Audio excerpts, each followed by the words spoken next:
the beast, we've cornered him. Draw your weapons. Prepare yourselves. Charge!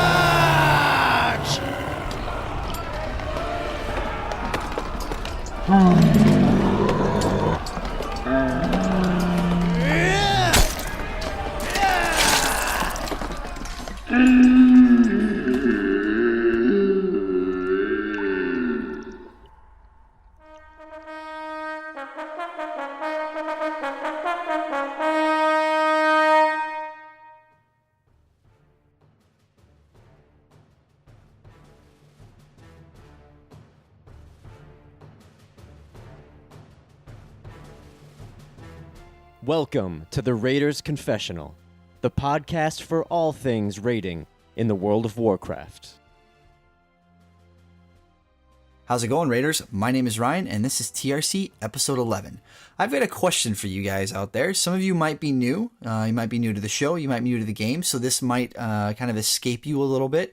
But for those of you that have been playing the game for a while, who of you remembers Reforging in Mists of Pandaria?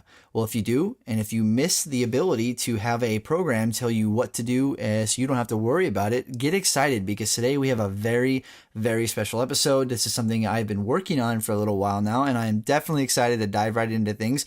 But before we do that, I want to do a little bit of housekeeping. I want to apologize. Ever since I've returned from vacation, the shows have been a little bit later on the release. When I got back, I had a little bit of audio recovery situation going on with the Melee DPS episode, and then I just kind of had some other stuff going on, and the motivation wasn't there. And so the most recent episode, which went live today as of this recording, which is Wednesday, August 16th, the Raider.io episode. It's just a little bit late, but as of right now, things should be on track, so get excited. But I just wanted to throw a general apology out there. However, joining me as usual is my co-host Cole. Dan couldn't be here today. Cole, how are you? I'm doing well. Doing well? You excited? I know before we hit the record button, you seem to be getting a little fanboyish there. Yeah, I'm pretty excited. I mean, and I said in previous shows that I don't do this often. I don't try to min-max, but when it comes to simming my character, I do it pretty often. So I'm pretty excited about this show. Well, and I'm definitely glad to hear you say that because for one, you're kind of letting the cat out of the bag in the way I wanted you to, because I haven't quite said who is on the show. But I like the fact that you said that because if I can get you excited and I can get you wanting to do something like this, I think that means I'm on the right track to achieving my goal, which is breaking down some barriers between the common player base and top tier raiders and theory crafters. So without further ado, guys, I have Zoop from AskMrRobot joining us today, and we are going to talk stats, simulation, and the new AskMrRobot that is coming your way very, very soon. So Zoop, how are you? I'm doing good. I'm very excited to be hanging out with you guys. Yeah, I am super stoked, and I'm trying to keep my voice a little bit level because I want to let you two nerd it out for a little bit here, and I just kind of want to direct things, but I am ecstatic to do this because one of the conversations you and I have had very extensively on multiple occasions now is there tends to be a giant barrier between players who are seeking resources and the people who are providing those resources. And often at times it could be theory crafters, it could people be who are writing guides, writing code, strings for certain programs, or even top tier raiders who have figured things out in game that the other player base hasn't. And sometimes when you go ask these questions, you get a general answer of just trust us when we tell you things are the way they are. And that's not always necessarily the case. And there always are 1,001 caveats or very specific situations that mean things might be a little bit different here than they normally are. So today I'm really, really trying to hope that we can break down some of those barriers and just generally get a better understanding out to the player base, and also at the same time shed some light on the work you guys are doing, because I am very, very excited to use what you guys have going on, just from the little bit you and I have touched with it. So before we dive into that, Cole, let's do our typical thing here, man. What have you been up to lately in game? So I've had a little more time in game this week. I actually leveled my rogue after that melee episode and worked on getting my first legendary.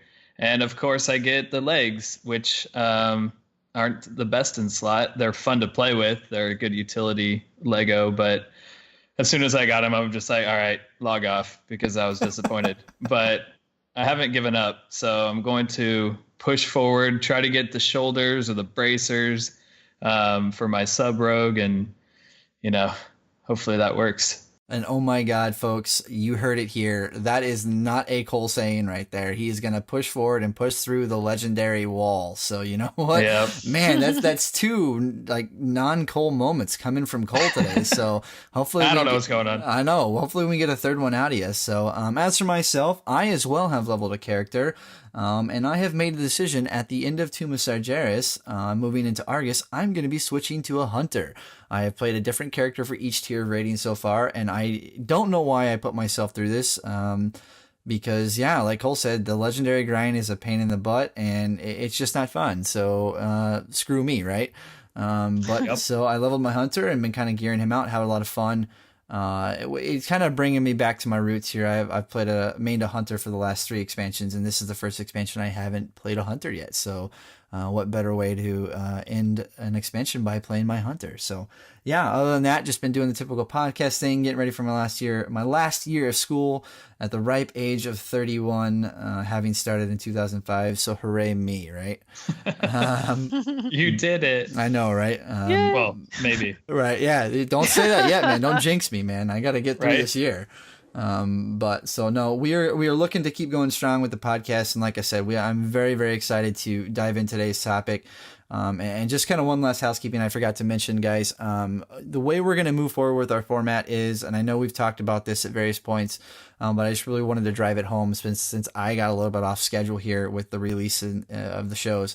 At the release of each tier, we're going to do our typical, we'll do a first look episode, and then we'll do a melee, a tank, a healing, and a ranged DPS episode, followed by another episode. And those will be weekly, and once we get through those, while we kind of wait for the next tier of content to come out, we will dial it back to an every other week. Part of the reason for that is I just want to make sure, full disclosure as usual, that we do, for one, and first and foremost, the biggest importance here is to make sure we cover the content well enough that when we do a show, we provide you guys with good content. But at the same time, it is kind of a dead period. And we're only talking about one game here, so we just want to make sure we don't run out of things to talk to or just start rambling on and bore you guys. So that's going to be the format moving forward until we get in closer to Argus. So just expect the show every other week from here on forward. And good news here is this AMR episode is going to be a 2-part series. We're going to cover the basics today and what's going on, and then we're going to dive deeper into things in the second episode. We've got it all listed out. Trust me when I tell you guys, it's going to be some good episodes. So sit down in your seats, man, and let's strap in and let's get ready for this. So without further ado, Zoop, I'm going to throw it over to you. Why don't you kind of introduce yourself, tell us, who you are, what you got going on over there at AMR, what you're in charge of, but at the same time, give us a little bit of background. How'd you get started in all this? What's the history with AMR? We saw AMR really strong in Mist, then you guys kind of disappeared, and now you guys are coming back with a vengeance. Just kind of give us a general overview what AMR is all about and where they've been. Yeah, sure. Hey, so I'm Zupercat, and so I Welcome. handle. Well, thank you. I handle people, so I get the fun job, as well as I do a bunch of the back end testing and boss scripts. So I write all the boss scripts for our simulator, which we'll probably talk about in a little bit. And then there's 2 other people on the team. So all of Mr. Robot's run by 3 people. We have a developer, and then we also have our UI guy who also does all of our theorycraft. And so, yeah. And so we actually got into this because, so the 3 of us all knew each other. So 2 of them are brothers, and then I knew them in college and am now married to one of them. And we've always said we wanted to start a company together because all 3 of us have different disciplines. And the hardest thing when you start a company is to find, your opposite partner in crime.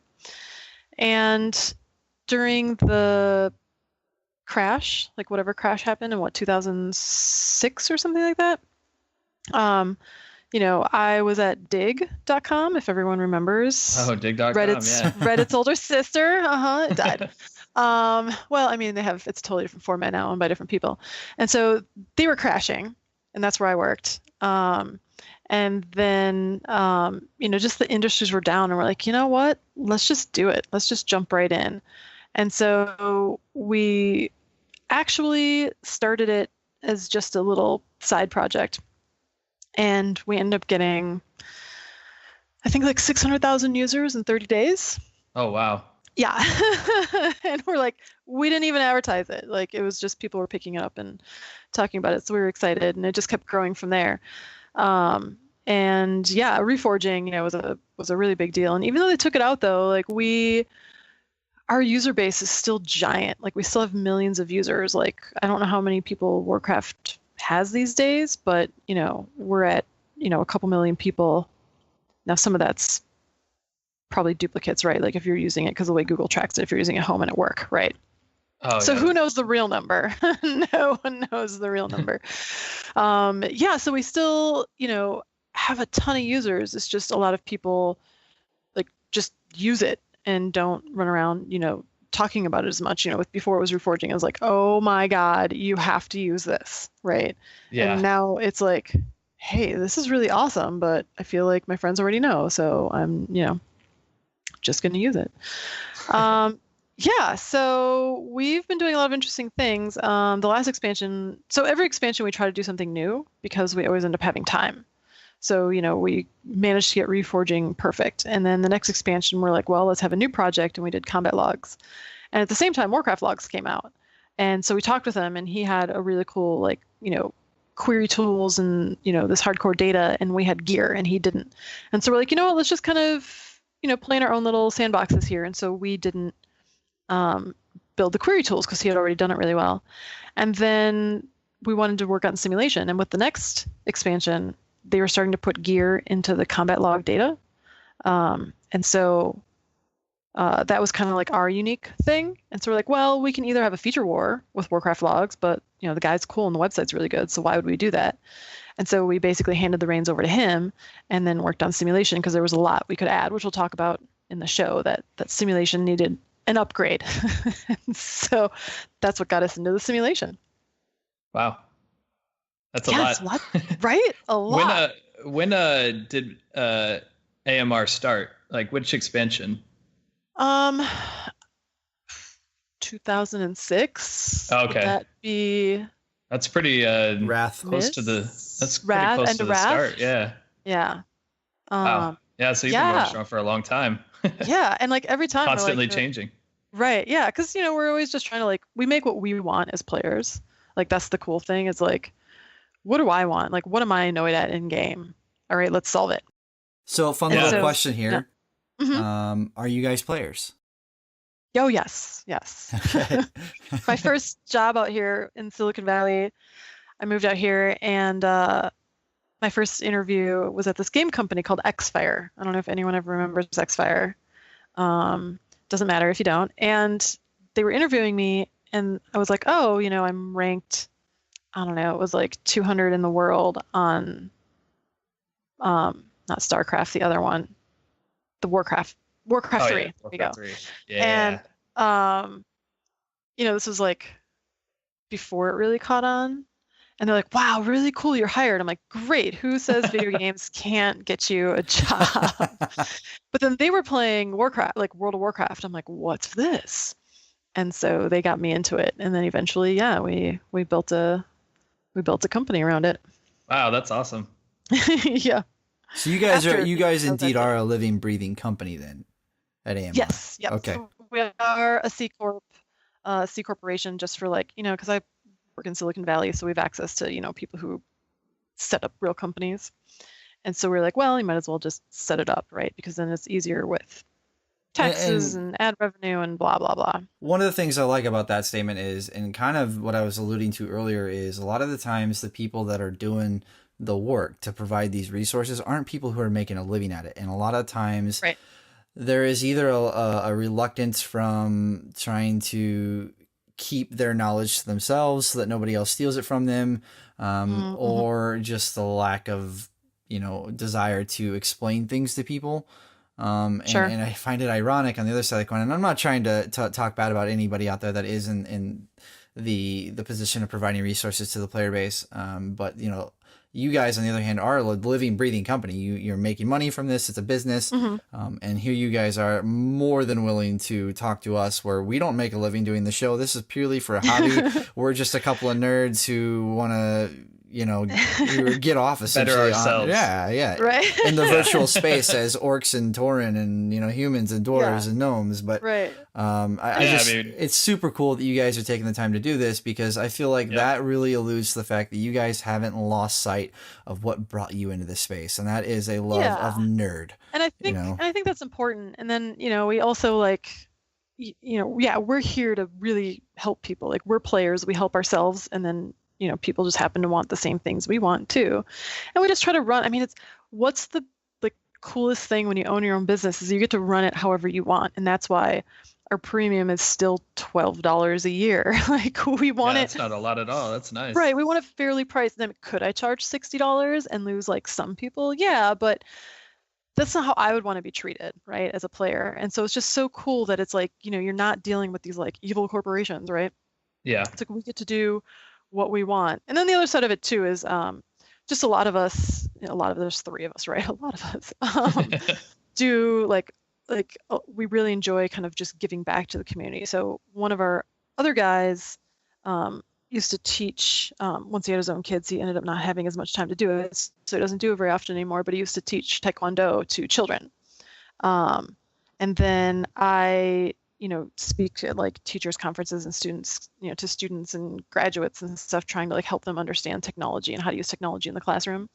You know, and all of that's just volunteer because we like it. And it's like, you know, I wish people would have told me these things when I was trying to figure out, you know, what to do when I was graduating high school, or graduating college. Like, that's very true. Right. And it's like, I try to have that perspective and be like, I really wish somebody told me these things. Like, can I help in some way? And so we kind of all have that mentality when it comes to our company, that we're like, we just want to help everyone. Like, that's super and all have fun. It's definitely giving back to a game that we've all played this game for years. Right. And it's made us it's made most of us, maybe not Ryan, happy throughout that whole time. But Ryan's just unhappy because he's grumpy all the time. Yeah. But you know, I can tell. I can totally tell. No, but yeah, that's one of the reasons why we wanted to do these podcasts, is for very similar reasons, as we want to give back as much as we can to a game that has just changed us, you know. So it makes so many people happy, and like so many people make new friends. And like, I don't know how many times I'm traveling and I have a Warcraft friend I've never met in person, and we get to hang out. Like, how cool is that? Hey, I told my girlfriend I love her to death, but I told her, I said, if I don't have WoW, you don't have me. So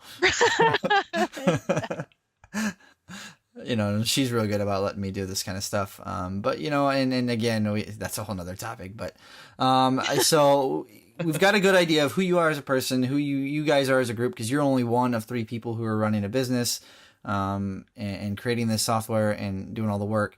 And we kind of have an outline of where you started, what brought you here, that kind of stuff. So I kind of like to dive right into stuff from here. But before we do that, I think it's really imperative to successfully do these two episodes and get across what we want to, that we start with the basics and really just kind of explain, when we're talking stat weights or when we're talking simulation, what are those things? Like, what are they in their natural state? You know, break them down to their essentials, and what's going on. You know what I mean? Because I feel like a lot of people, they go on YouTube, they pull up a how do I use simulation craft. You know, somebody walks them through it. They do the exact same thing and they hit run simulation. They get their numbers and they walk away without ever really knowing what's going on and why sometimes what you're getting output might not be right. You know, or there might be other options out there that, even though it might say that this isn't a good option, it might actually still be a good option. So let's go ahead and start with what's going on with simulation. What is a simulation and what's going on with it? Right. And yeah, we throw around a lot of terms, right? Like simit and you know, you have to use a simulator. And so if we just step back a little bit, and some of you might know these things and some of you might not, but it's one of those things like once you hear it, you're like, oh yeah, that makes sense. So let's start from the beginning. So simulation is basically, it's a program that mimics the game.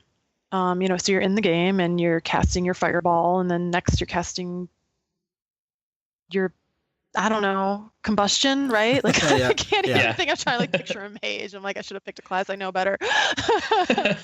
And so you can test these things out in game. But when you're fighting a boss, like you only get 2, 3, 4 tries, and you're not going to be testing out these things on that, or even on a training dummy. And so you're trying to figure out what trinket is best. Well, are you really going to do 100 different tests with each trinket on the training dummy and waste all this time?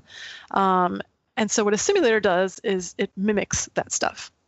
And so what you're able to do is run thousands, tens of thousands, as many iterations as you want. And so an iteration is just one run of this, right? So it'd be hitting the training dummy for 5 minutes. Like that's one iteration of a simulation. And so you'll do that 1,000 times, 10,000 times, and then the highs and the lows average out, right? Because you have high crit streaks, or maybe a trinket procs and you get a crit streak and you get whatever, and that's going to be a really high number. But then other times you're not going to get good crits, and that trinket's going to proc when you don't want it. And so it averages those out. Like if you flip a coin, right, heads or tails, if you do it 3 times, you might get heads each time. But if you do it 100 times, you're going to be close to 50-50 ratio. And so that's what the point of the simulator is. Now, if we talk a little bit about, how do you know if a simulator is accurate? First of all, there's always bugs. Anyone who tries to tell you there's no bugs, it just hasn't been found yet. Hopefully, the bugs are really small. Yeah. And there's a way to, so what we do with our simulator is after the raids come out, we compare them to raids, like actual logs, because that way we're able to find, what? If these 100 fire mages that I tested out, if every single one of the top players is, doing 200,000 less DPS than our simulator, something's wrong, right? Like maybe there's a buff, like a buff is supposed to hit, all fire spells, except maybe there's one fire spell that's, exempt, and we didn't catch that. That's cool. I didn't know you guys would compare it to logs. That's yeah. interesting. I mean, it makes sense now that you've said it. I would That's never exactly have thought. it once you say it, right? And so that's one of the things that we wanted to do when we built the simulator. And so we have real boss scripts, which I'd mentioned earlier. And so what we're able to do, where we actually recreate the boss fight too. And you might say, yeah, but I only have a chance to get hit with this spiky thing that's going to throw me in the air. Like, how do you know that? And so we built the simulator to say, yeah, you have a 10% chance. So you know what? The simulator is going to give you a 10% chance. And over those 1,000 or 10,000, iterations, it'll average out. So anyway, so we're able to actually test the spell mechanics, our rotation, which you might also heard called an APL. It's an action priority list. And we're able to say, yes, our rotation is doing what the top players are doing. Yes, the spells match. Yes, the crit rates match, all these different things. And so we're able to say, you know what, the simulator is not just accurate, you can verify its accuracy. And if there is a bug, they're usually super tiny at that point. Or something that, like I found, I learned my lesson. We were testing these things right when the raids came out, and nobody had the 4-piece set bonuses.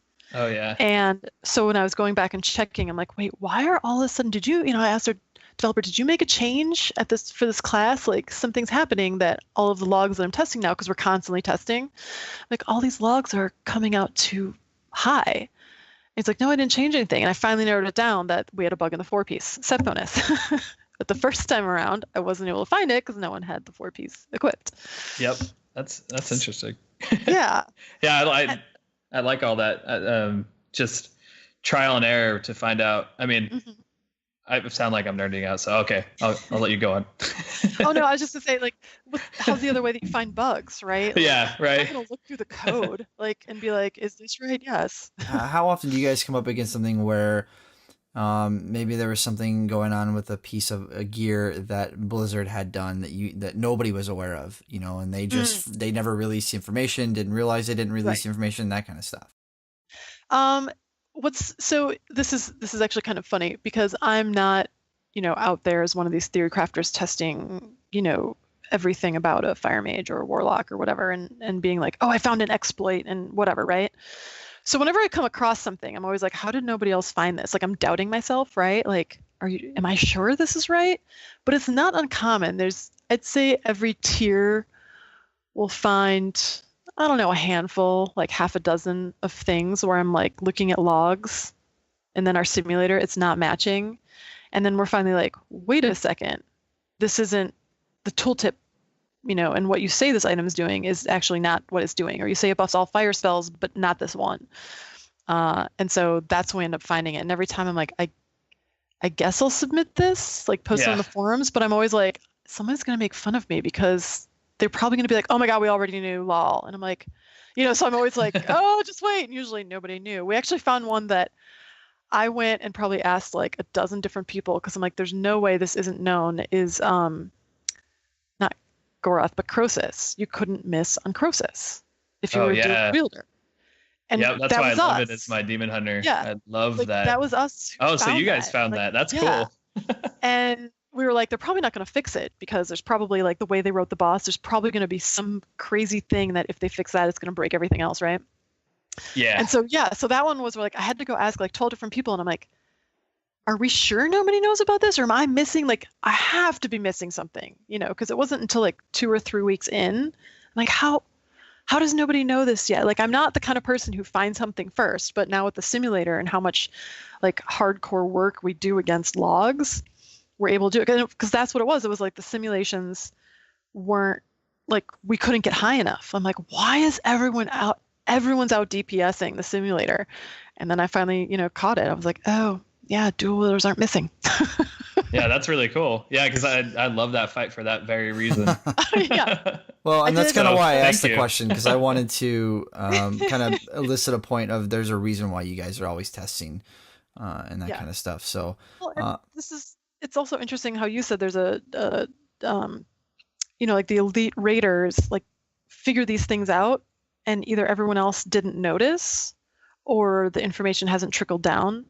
And so I actually had written a short little article about it and submitted it to Blizzard Watch, who posted it, that was like, hey, if your DPS, seems higher on this fight, but you seem to, quote, suck on every other fight, it's not you. You are doing more damage on Croesus. It's not that you suck on the other fights. It's that you're really awesome on Croesus. Yeah. It's because you're a dual wielder. Right. And you got it. Dual wielding. Yeah. So now that we know when you guys are running sims, it's testing, like you said, you used the example of the coin. It could test, 1,500, 1,000, or sometimes upwards of millions of different iterations to kind of try and kick out as real as possible of an idea of what you should be doing or what your character is capable of doing, rather. Right. What, I guess from there, now that, in theory, crafters kind of work more on the side of developing rotations, that kind of stuff. You guys are more on lines of testing those out to find out maximum outputs, that kind of thing. But from there, one of the other things too, like I'm looking at the show notes here, some of the things you've written, you also are testing different pieces of gear against one another and generating stat weights and stuff like that. So why don't you kind of talk a little bit on that before we move on?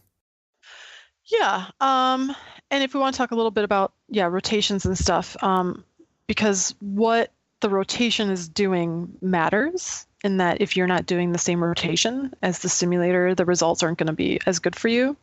And so that's one of the big things we've really tried to do is not only develop rotations, so you've got theory crafters developing rotations. You've got us, we're a theory crafter, but whatever, you have us doing it. And then the last step is we also, test it out according to to match top players and be like, well, because it's not too hard to make a rotation that a human can't do by, you put in like 20 different conditions on when to use something. That's like, if your global cooldown is, 30%, has 30% left, and this buff has, 5 seconds or less of the cooldown and this and 10 different things, then use this ability. Yeah. Right. Will you ever use that ability? Right. And so sure, that might get you 0.25% more DPS in a simulator, but if you can't do that in game, it's pointless to put that into the simulator, right? Yeah. Right. So that's something that we really try to focus on, and we're trying to get that to kind of catch on in the community. You get a lot of hardcore people who are like, yeah, but your rotation doesn't do as much damage. It's like, okay, we're doing 0.25% less, but do you see how a human can do this because there's only one condition? We actually did a really funny deep dive on Retribution Paladins. There's a bunch of Retribution Paladins who weren't happy with our rotation. And so we're like, okay. So we looked, and one thing that can happen is when you develop a rotation, you have to be very methodical about it if you want to make it work for everybody. So you've got this kind of elite thing again, right? So you've got a rotation that the elite players can do because they're farming content and they have access to all the gear and, all these, extra things and teams with the perfect composition. Under those circumstances, this rotation is best. If you're not under those specific circumstances, that rotation actually performs worse than like a basic one. And so we did this deep dive on it, and for fun, so the rotation we had developed was better for 95% of the people, but it was 0.5% worse for the perfect conditions, right? But then for fun, we stripped down the rotation to like the most boneheaded basic rotation you could do. That's like, generate, I don't know Paladins, but let's say it's like a word. It's like generate rage, use rage, generate rage, use rage. Like there were no condition, there was nothing fancy. And when you stripped it down that hard, it ended up being only like 3% worse than like the crazy, complicated ones. And we're like, okay, so let's put this in perspective, everybody. If you're really, really, really worried about your rotation, or somebody's saying like, oh, you're not doing it right in game, at least with protection or Retribution Paladins, we're like, yeah, no, it's only 3%. Yeah, just press these 2 buttons. You'll be fine. Right, and you're fine, right? Like, yeah, there's always a couple of classes like that, right? Or spec like that in every expansion. So anyways, that's one thing like we really try to do is, like you're saying that you guys really like to focus on, is like we try to bridge that gap. It's like we're not going to sit there and make fun of you because, oh, lol, you're not a mythic raider who can't do everything perfectly, so why bother? Instead, we're like, okay, let's take a look at this. And you know what? If you aren't able to perform as well, why don't you just try doing the super basic rotation, focus on that first? Because if you can maximize that, you're only going to be 3% behind everybody else. Actually, that's a very good point. Like Ryan and I have talked about this in the past, how Blizzard, I feel that Blizzard designs the game for, the majority of the people playing and not really the mythic raiders. And Ryan has a different opinion that the mythic raiders are really important. I mean, I'm not saying they're not important, right? But I think, because I love the race and everything now, but I feel like shouldn't what Blizzard and what you guys develop for be for the masses as opposed to the elite players? Is there like a trade-off there that you guys have to? I mean, you just spoke about it, but like, I think like ideally, it works for both, right? Ideally the game is good enough for both, the 95% and, the elite, 1%. And we actually, really try to do the same. And so like our simulator, we tried to make it simple enough and user-friendly enough that anyone can use it. But then we actually made it more robust than, the other options out there. Because why would we make a simulator if we're not going to make it better? Yeah, that's very true. Yeah. Why bother? Like I have other things I could do, like go play in my garden, Yeah. Level rogue. Right, level rogue, exactly. And so, it's super powerful with so many like features that, top end raiders, really enjoy. And so I think, but that's very hard to do, right? Yeah. And we're still working on it, right? Like we're still tweaking it. Like there's, that in between, right? Where people want to kind of get their feet wet and we haven't done a good job transitioning them to that. And if they try, then it feels overwhelming. And so we take the approach that if you don't understand something or don't know how to use something, that's on us. It's not because you're a dumb user or you couldn't figure it out. It's like, no, that's on us. Like we didn't design something right. And so that's why, we're always trying to like tweak the UI and we track everything that people do and stuff. And so we're able to, like if no one, like there's a button, like the big simulate button, right? It'll be like, why is nobody clicking on this? Right? I thought everyone would click on that simulate button. Yeah. Right? Like what is going on here? I mean, that wasn't the one. I mean, everyone clicks on that. We're doing like billions of simulations every month. It's insane. Like I'm like, stop doing that. I have to get my servers up. It's like, but yeah, so I think the best thing is, yeah, when you can accommodate both. It just takes a lot of extra, thought process and iterations until you get it right. And we will definitely dive deeper into this in the next episode when we talk more of the specifics of why the gap exists, and what's going on there, that kind of stuff. But before we move on to, I definitely want to get to today. I want to get to, I'd like to talk about stat weights next, because I definitely want to get to at some point, get to what you guys are doing with your programs, how it works, just some of that kind of stuff. So let's talk stat weights real quick. Sure. And so stat weights are kind of this big nebulous thing. Like, we all know what they are. Like, I know what stat weights are, but then if I have to explain like what they, wait, I guess I don't really know when I have to try to explain it, right? So I feel like most of us are in that boat, until like I started working on this stuff. And so now I know more than I probably any real human should know. Not something to brag about. Anyway. You have resilience on all your Well, I know more about stat weights than you know. Great. Take that. No. Yeah. So stat weights started as a way to rank gear. And so what the simulator does, so let me step back. What SimC did, so they were the first to do this, and kudos to the clever person who figured this out. They take your gear, your existing gear, and then they'll add 500 haste and simulate, the 1,000 iterations, right? And then they'll find the DPS. And then they take that 500 and put it back. And then they add 500 crit, or actually I didn't take it back. Then they remove 500 haste and do the same thing. And then they put it back.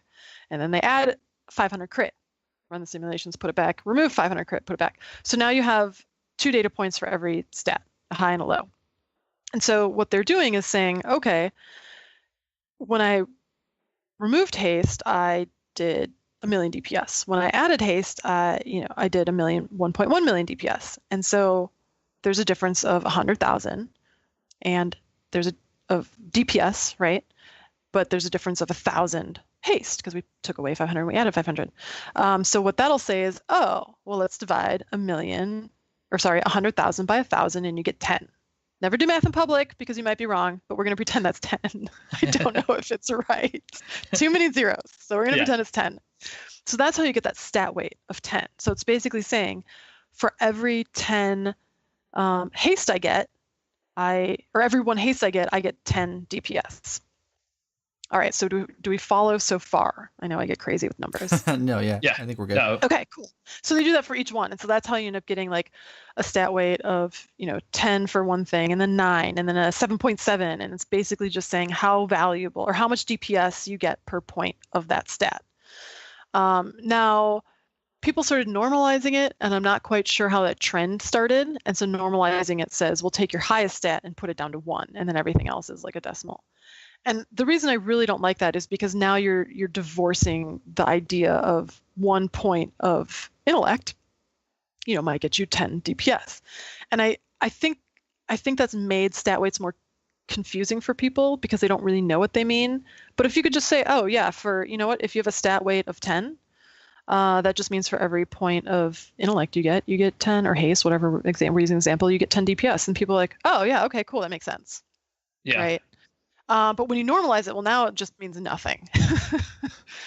And so anyway, so that's the first set of stat weights. And so then what you're doing is you're applying those to your gear. So if a gear has, 200 haste on it, you take 200 times our stat weight of 10. So that's worth 2,000. And then crit, let's say, is worth 9, and you have 200 crit times 9 is 1,800. And so now that item, its value is 2,000 plus 1,800, so it's 3,800, and that's how you know how valuable that item is. And so, cool. So we used to use that. We did that with our reforging and our custom bags and like everything.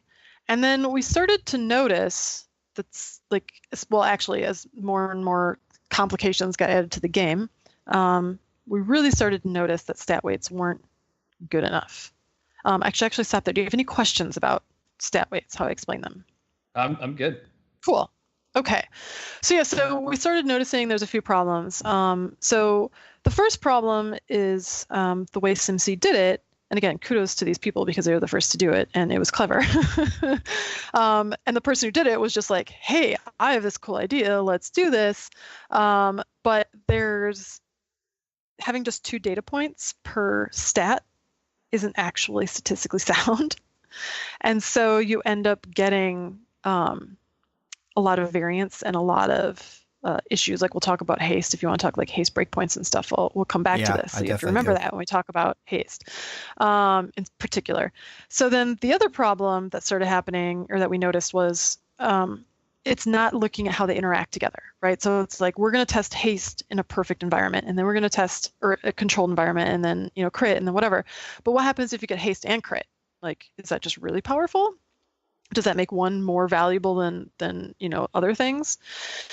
And so we fixed that with our simulator. And it's not that the simulator, I should step back. The simulator isn't doing anything differently in that our simulator isn't necessarily any more accurate, right?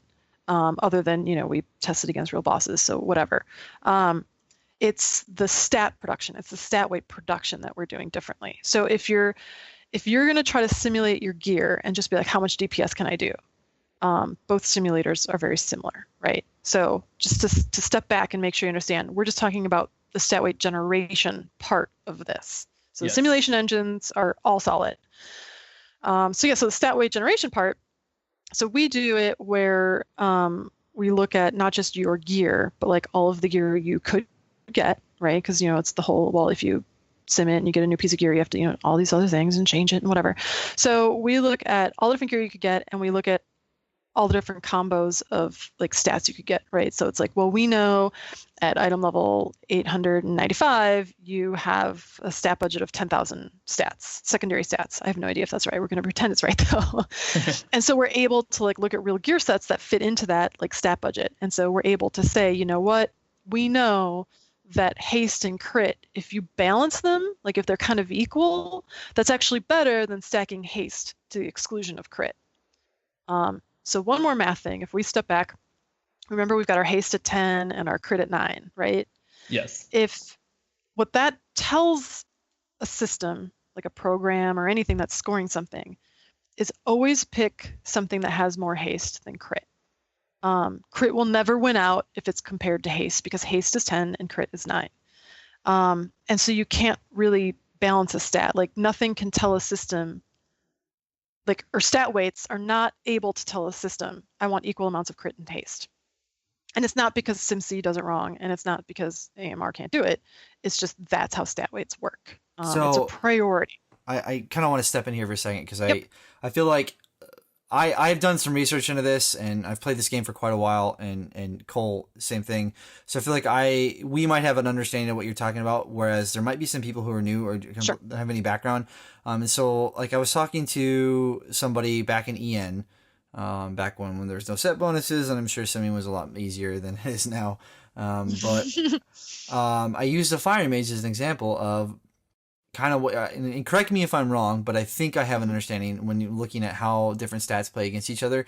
So starting at the bare bones, like a Fire Mage just wanted crit, right? Because that is the bread and butter of their rotation, especially at that time. You know, and then we had the stat switch later. But it's like, so right now, if I have 30% of crit going into EN, if I get a couple pieces and bump it to 35% crit, that's a huge DPS upgrade.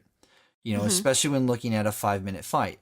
But later on, if I'm at 50 or 60% crit, you know, a 50 to a 55% crit is a lot less of an upgrade than 30 to 35, because over the same course of a 5-minute fight or even a shorter fight, I'm not able to fit as many crits in just because time doesn't allow for that.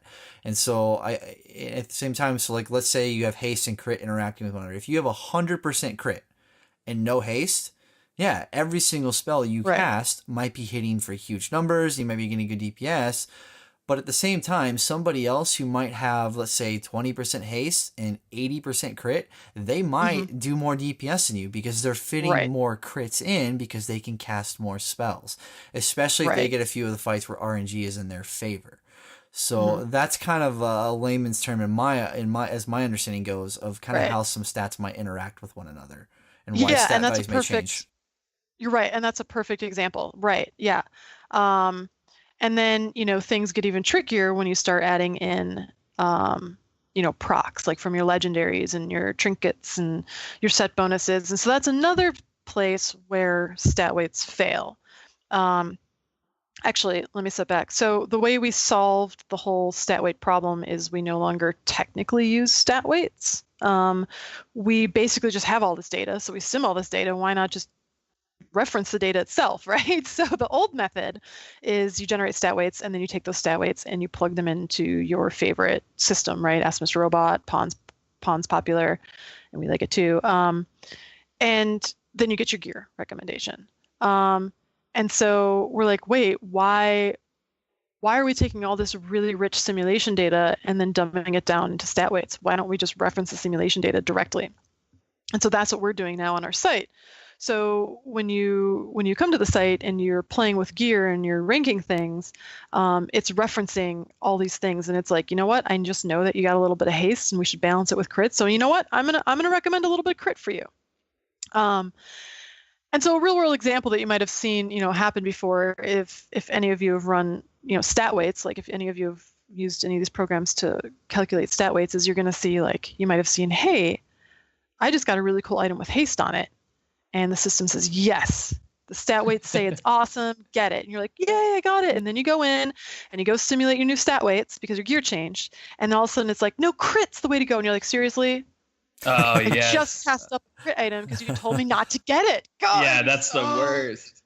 And so that's right. And that's one of the shortcomings of stat weights, is because the reason that's happening is if crit and haste are supposed to be balanced, of course the system's going to be like, get haste. And then next time, nope, now get crit.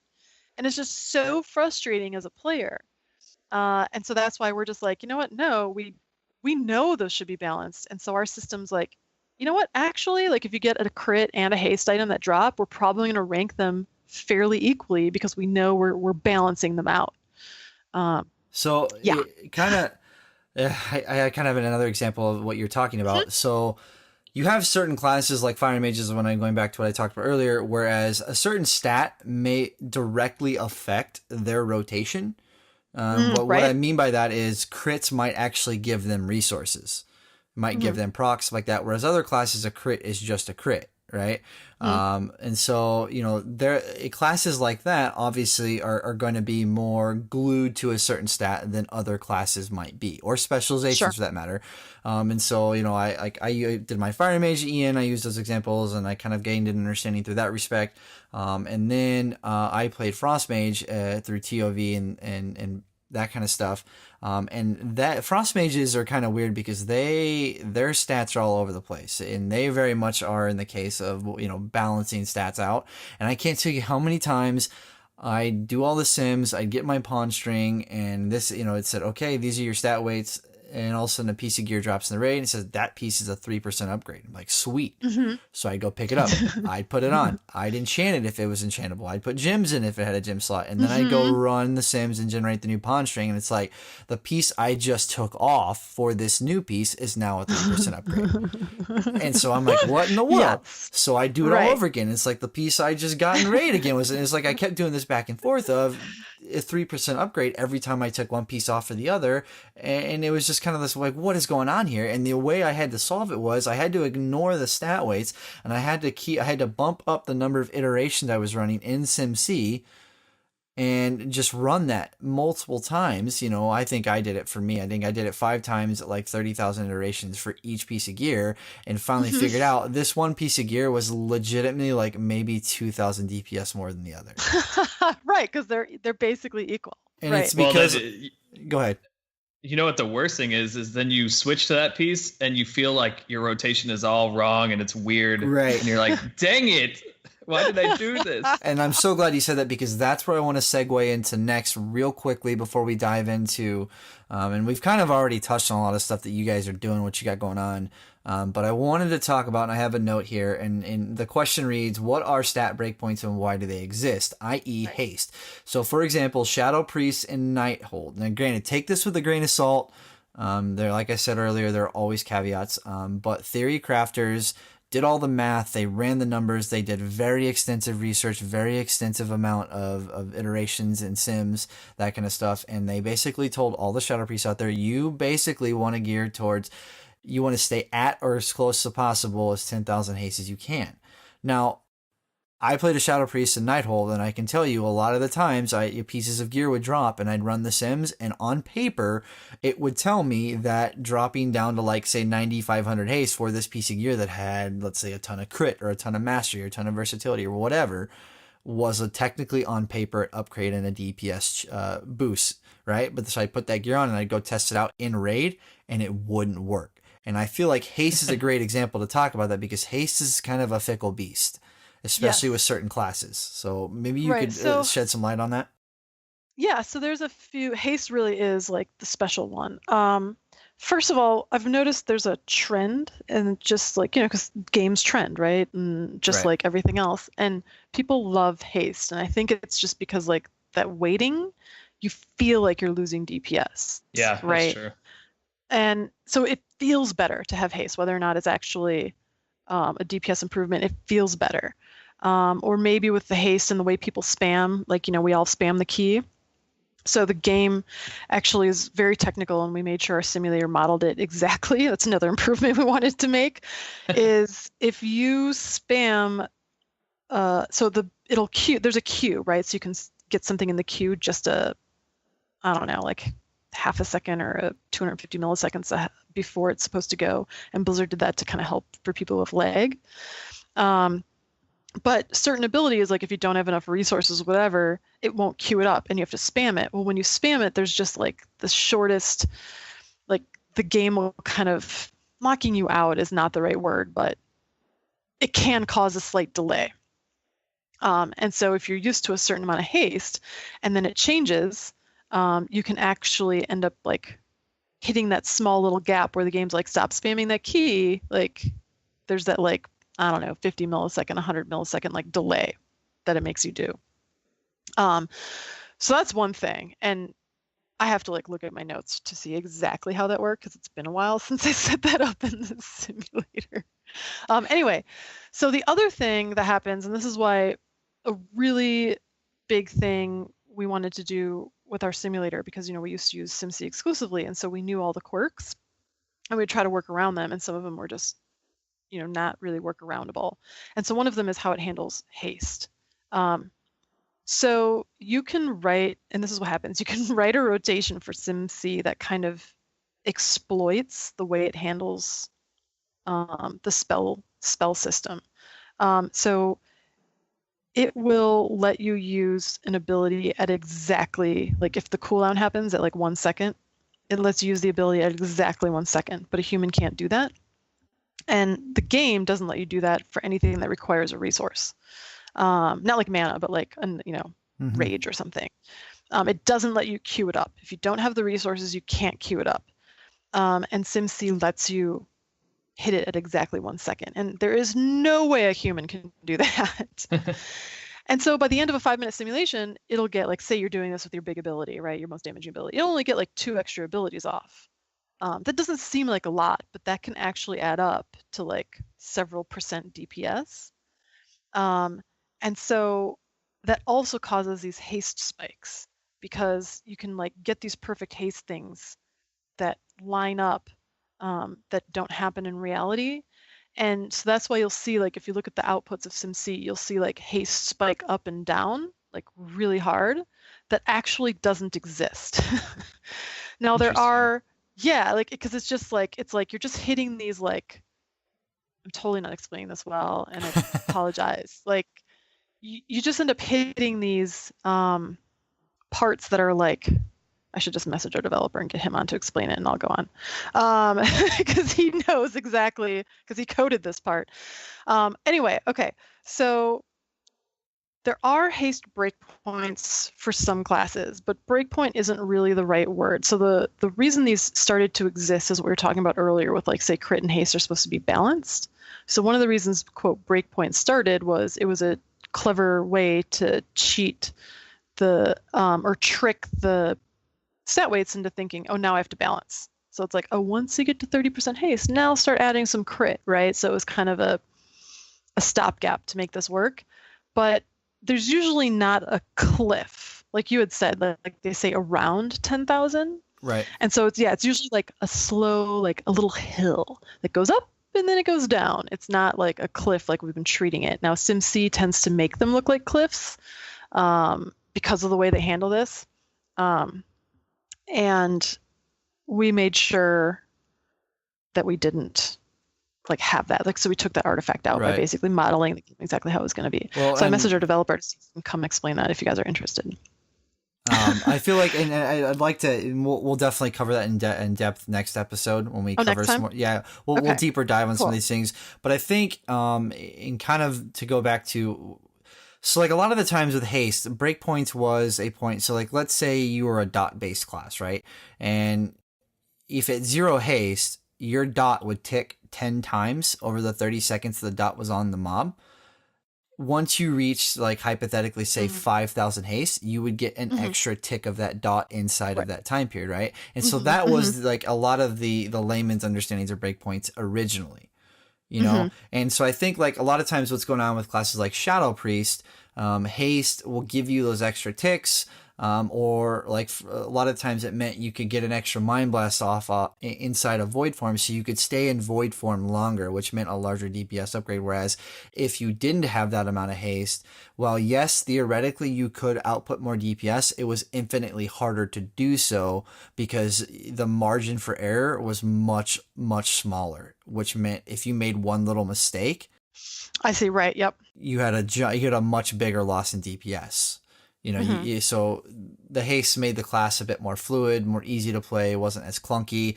There weren't as many variances to, you know, in this situation do this, but you know, in the third round or you know, after the third chorus, you know, do this. You know, so I think that's kind of where a lot of times, you know, some again going back to or harken back to stats interacting with one another, there are always these weird interactions, and these are kind of some of the barriers that I definitely want to talk much deeper into the next episode, because these are things that a lot of players don't understand that the theory crafters and the top end players do. And I think and take advantage of. Right. And so I kind of want to give a little bit of taste. And so this is what's going on with stats. These are what stat weights are. There are things like breakpoints. And like she said, breakpoint isn't necessarily the greatest word to use, but it provides a very easy understanding and a general enough understanding that, you know, we can move forward from there. Yeah. Before I would always just go on a forum or something, and when Discord didn't exist, I guess, and just try to find, you know, okay, this is my class. What do I want to work up towards for these stats? All right, 30%. Okay, I'm going to work up to that. Right. But now things have changed, and things are a lot, like you guys are making it easier to understand, but it's still, the game is so complex when it comes to these really back-end things. Yeah. So it's good that you are explaining it. Well, and the funny thing too is, Cole, is back then, like even 2, 3, 4 expansions ago, when a theory crafter would say geared towards 30% crit, even though they meant that might not have been entirely accurate, it was closer to accuracy than it is now. Because the game is, like she said, has become more complex, and things are synergistically interacting with each other much more than they used to. Well, go ahead. Oh, go ahead. There's always that feeling of when I do get that 30%, oh yeah, my DPS is so much better, even though like, did it really even change? Or do I just feel you're casting more and you get a big rock and you're very excited. Yeah, hold on. I found might be coming down here to my podcast room. Yeah, if you want the technical explanation of haste, I can get him on for a quick 5 minutes. Bring him in real quick. Let's do it. Yeah. Okay. Cool. Hold on 1 second. Let me switch. So joining us right now, guys, is Yellow, and he's going to explain what haste actually is. What haste actually is? Teach us, it's a number one. On your character, starts with H. Simit. That's what it is. Yeah. So I think Zoop was telling me you guys were talking a lot about breakpoints and how haste seems to be one of the more problematic stats in Warcraft for a lot of people. Correct. People, way back when, haste breakpoints were the thing. And they really were the thing, especially for healers. They were huge because the game had these wacky mechanics where specific values of haste, especially for heal over times, was a big deal. They got rid of all that extra tick, right? Yeah, that was serious. I mean, and reforging, it was just a huge thing back then. That's why we made this reforger that could get you to that single point of haste rating that you needed on your gear to get that extra tick, and people were crazy about it. But yeah, they got rid of all that stuff because they realized that's just not a fun way to gear your character.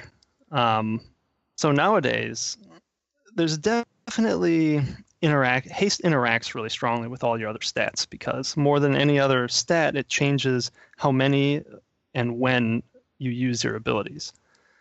And it's really common to hear people say, man, you got to get whatever they say these days, 30% haste on your Retribution Paladin. And it's usually related to something concrete that makes sense.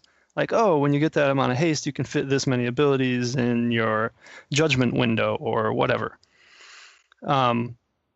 They almost never translate into something that's that hardcore in-game. There will definitely be a point at which haste sort of plateaus and then starts to drop off.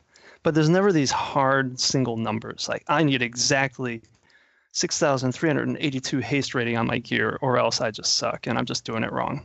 The game doesn't work like that. Yeah. The reason it doesn't work like that is because there's too many things in the game itself that disrupt you out of your perfect pattern. You might get targeted by a random boss mechanic, and then you have to move, and then that disrupts your pattern a little bit. So that's going to dampen the effect of any particular haste breakpoint. You might be a little late pressing a button. You might get a proc at the wrong time, or decide to delay an ability to line up with a burst damage phase on a fight, or any other thing like that. There's just lots of variables. Maybe your buddy was just late pressing the bloodlust button by 2 seconds. Yeah. Even something like that can just dampen the effect of a haste breakpoint. What really happens is you have an interaction between haste and crit interact for a lot of classes. So you'll want to get this balance between the two stats. And you want to think of it as like a really gradual hill, where at the top of the hill you might want 10,000 haste rating and 9,000 crit. That might be the perfect number. But really anything close to that is going to be good. You could have 11,000 haste and 8,000 crit, or go the other way. And 10,000 of each or whatever. And it's going to be almost exactly the same. You're not going to feel it that much different in game. It's going to work out just as well. And that's really where haste breakpoints are at these days. It's more like a relationship that's you want to think of it as a fuzzy region that is better than the other regions, rather than a single specific amount of a stat that you need to get. I think this idea that you want these really specific amounts of stats, they're kind of a holdover from the super perfect simulations that people have done in the past, particularly with Simulation Craft, which uses a very specific timing model, and it's literally impossible to execute the way SimC executes some of these abilities. What happens is it makes these perfect decisions. So, for example, let's say at exactly time 1.000 seconds into the fight, you get 40 energy just from your natural regen. In Simulation Craft, it's going to say at exactly time 1.000, I can use an ability that costs 40 energy. Now, if you go in game and you try to do this, anyone who's played an energy class knows you can't quite pull it off. There's going to be at least a human reaction time delay between that moment that you get 40 energy and when you can actually use 40 energy, because the game does not let you queue up an ability before you actually have the power for it. Yeah, I guess if you just sit there and spam the key, even you may not hit it right when it pops 40. So what happens with, those things are tiny, and ultimately the amount of DPS Simulation Craft says you're going to do and what AMR says you're going to do is going to be extremely close. But what happens is you get stuck in these patterns of too perfect ability usage. There's very low variance between the order of abilities when you can plan them that perfectly. And what that does is it makes haste kind of spike on you. because anything that shifts the timing of the abilities just a little bit is going to get amplified by that effect. And what we tried to do is model the actual human behavior, not by saying, oh, humans suck more than robots, so let's make the simulator play like shit. That's not how we did it. What we did is we actually modeled, if you are an awesome player, what can you like physically do well? You know, you can't do something the game just plain won't let you do, like I described. And you can't make 0-second decisions. You need to make a decision and then execute on the decision. So you have to anticipate your global cooldown finishing. And you already kind of have to know what ability you're going to use before the global cooldown ends, and queue it up so that you have no gaps in your rotation.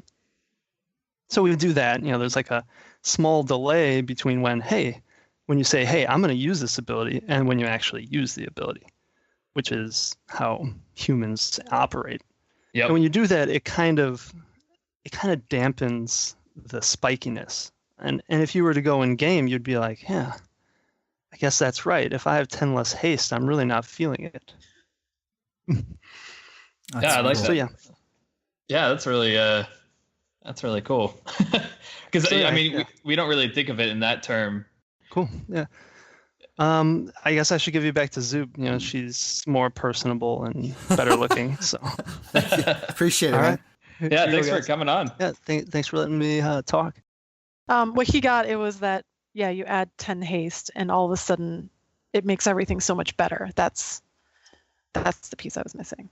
So now that we've talked about haste, we've kind of gained a better understanding of how certain stats kind of have more complex interactions with DPS or healing or mitigation than others. I think we can probably, basically say we have a decent understanding of what stats are, what their interactions are, what stat weights are, what are these so-called breakpoints that, theoretically exist but technically don't exist, that kind of stuff. It's like they sort of exist. right. But I feel like, again, going back to what started this whole episode is right now we've had points where we've jumped all over the place, but we've tried to talk in a linear fashion from beginning to middle, and we'll end on the next episode.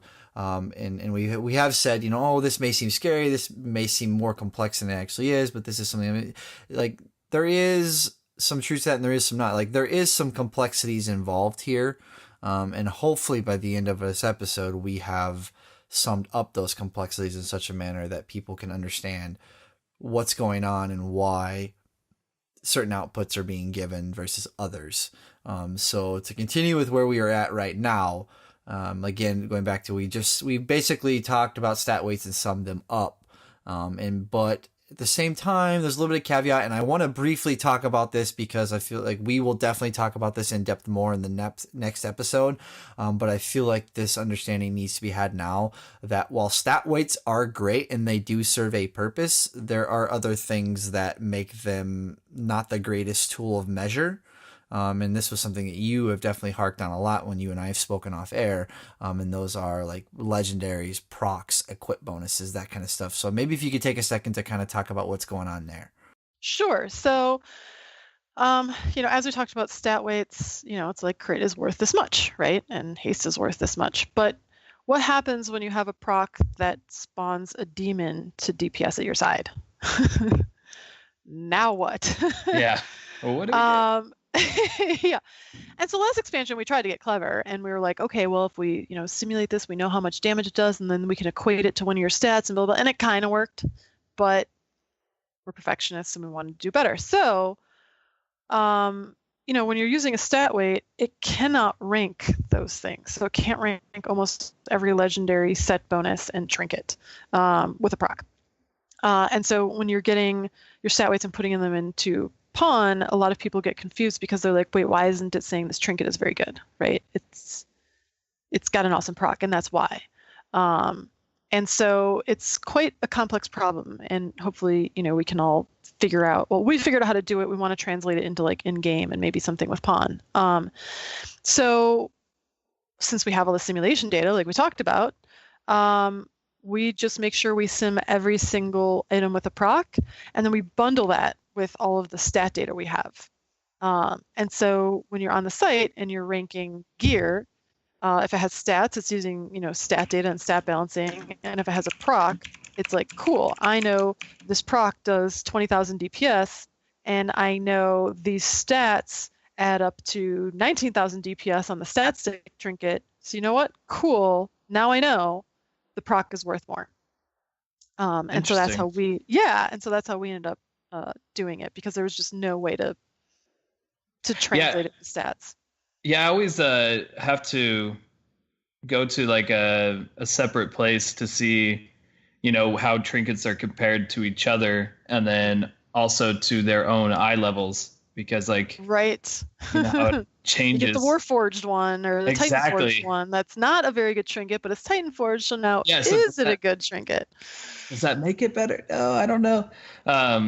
So I guess since you guys do so many iterations of this, does it take into account the item level difference between one trinket and another? Oh, okay. Yeah. So if you run, and this is another thing, if people have used multiple simulators, they'll have noticed, if you run stat weights on SimC, it'll take like 5 minutes.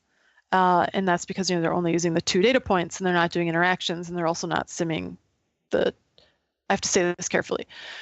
They sim trinkets, right? They're only simming the ones you have on. They're not simming all of the other ones you can have. So yeah, I guess you can manually put those in. Is that correct? Right, but then, not for the stat weight generation. Oh, okay, not for stat weight. Right. So they're just only simming the 2 trinkets you have equipped, because all they're doing is generating stat weights.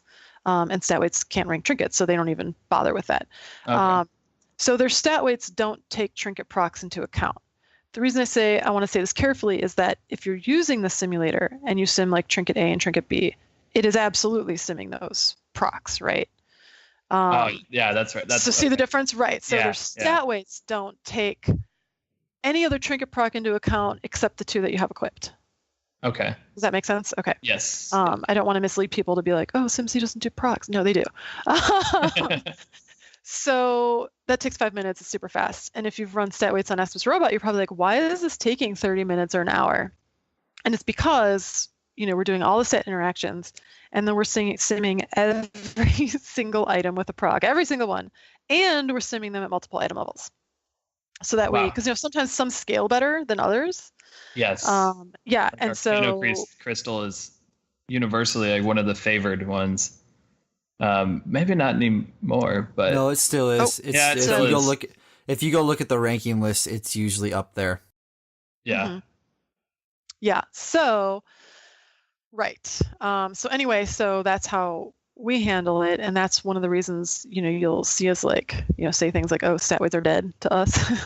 Yeah. I have to be all dramatic. Stat weights are dead to me. They're Spit gone. on the floor. We're basically just be like, we have all the simulation data, and why don't we just rank gear using the simulation data? And so that's been our approach to that, and it's working out really well. Yeah, and I guess we'll probably get into it next time. But I guess you have ways of getting this data, correct? Right.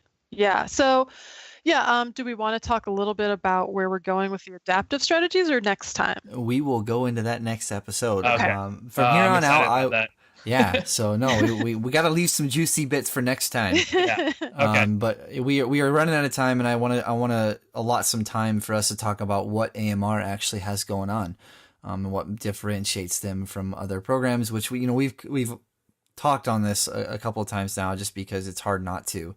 But again, we'll talk about some more juicy bits. We'll dive deeper into some more specific situations and caveats and myths that are going on in next episode.